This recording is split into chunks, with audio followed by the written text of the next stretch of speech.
ইট প্ল্যানে সুস্বাগত জানিয়ে শুরু করছি আজকের রেসিপি। যে কোনো রেসিপি কিন্তু বাটা মশলায় করলে দারুণ হয়। আর আজ আমি এই মাছটাও ভুনা করেছি বাটা মশলা, এটা রিঠে মাছ। চলুন রেসিপিটা শুরু করা যাক। প্রথমে কিন্তু মাছের গায়ে অনেক ময়লা থাকে, সেটা কিন্তু ঘষে ঘষে খুব ভালোভাবে পরিষ্কার করে নিতে হবে। আমি সেটা পরিষ্কার করে নিয়েছি। পরিষ্কার করে নিয়ে তারপরে মাছগুলোকে টুকরো করে কেটে ধুয়ে আবারও পরিষ্কার করে নিয়েছি। এবার লবণ আর হলুদ দিয়ে সুন্দর করে ম্যারিনেট করে নেব। মাছগুলো আপনারা আপনাদের পছন্দের সাইজ অনুযায়ী কেটে নিতে পারেন। আমি এরকমভাবেই কেটে নিয়েছি। এরপরে মশলাগুলো বেটে নেওয়ার পালা। মশলাগুলো বেটে নেওয়ার জন্য আমি দিয়ে দিচ্ছি 1 চা চামচ গোটা জিরা। জিরাটা আমি একটু সামান্য জল দিয়ে খুব ভালোভাবে বেটে নেব। বেটে নেওয়া হয়ে গেলে এরপরে আদা, রসুন আর পেঁয়াজ বেটে নেব।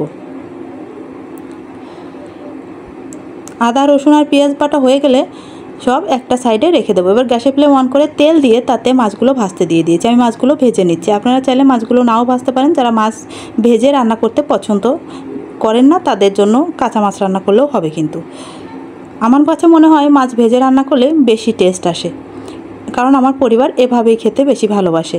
মাছগুলো ভাজা হয়ে গেলে একে একে সবগুলো আমি তুলে নেব। মাছগুলো তুলে নেওয়া হয়ে গেলে একটা সাইডে রেখে এই তেলের মধ্যেই আমি দুটো পেঁয়াজ কুচিয়ে রেখেছিলাম, সেটা খুব ভালোভাবে ভেজে নেব। খুব বেশি ভাজার দরকার নেই, কালারটা চেঞ্জ হয়ে আসা পর্যন্ত ভাজলেই হয়ে যাবে। এরপরে আমি দিয়ে দিচ্ছি এর মধ্যে লবণটা দেওয়ার পরে আগে থেকে বেটে রাখা মশলাগুলো দিয়ে দিচ্ছি। পেঁয়াজ, রসুন, জিরে, আদা দিয়ে সামান্য জল দিয়ে দিচ্ছি, যাতে মশলাগুলো পুড়ে না যায়, কারণ মশলাগুলো পুড়ে গেলে খেতে কিন্তু একদমই ভালো লাগবে না। তারপরে দিয়ে দেব হলুদটা দিয়ে নাড়িয়ে চাড়িয়ে দিয়ে দেবো 1 চা চামচ মতো শুকনো মরিচের গুঁড়া। আমি মরিচটা আর বাটিনি, কারণ এটা বাটলে খুবই হাত জ্বলে। আপনার চাইলে এটাও বেটে নিতে পারেন।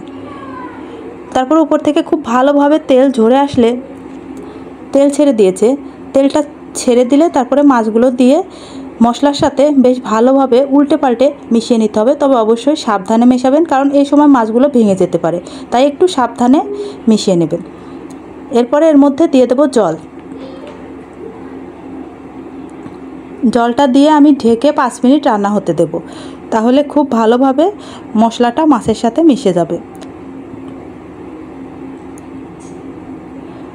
আর যারা কাঁচা রান্না করবেন, মানে মাছটা না ভেজে রান্না করতে চাইছেন, তারা কিন্তু অবশ্যই 10 মিনিট মতো রান্না হতে দেবেন। আর এই পর্যায়ে দিয়ে দিচ্ছি 1 চা চামচ মতো গরম মশলাটা দিয়ে ভালোভাবে নাড়িয়ে চাড়িয়ে নিয়ে মিশিয়ে নিয়ে নামিয়ে নিলেই কিন্তু রেডি হয়ে যাবে এই দারুণ স্বাদের রিঠে মাছ ভুনা। রেসিপিটা ভালো লাগলে প্লিজ সাবস্ক্রাইব করে পাশে থাকবেন। আর সবার আগে আপনি রেসিপি পেতে পাশে থাকা বেল আইকনটা প্রেস করে রাখতে পারেন।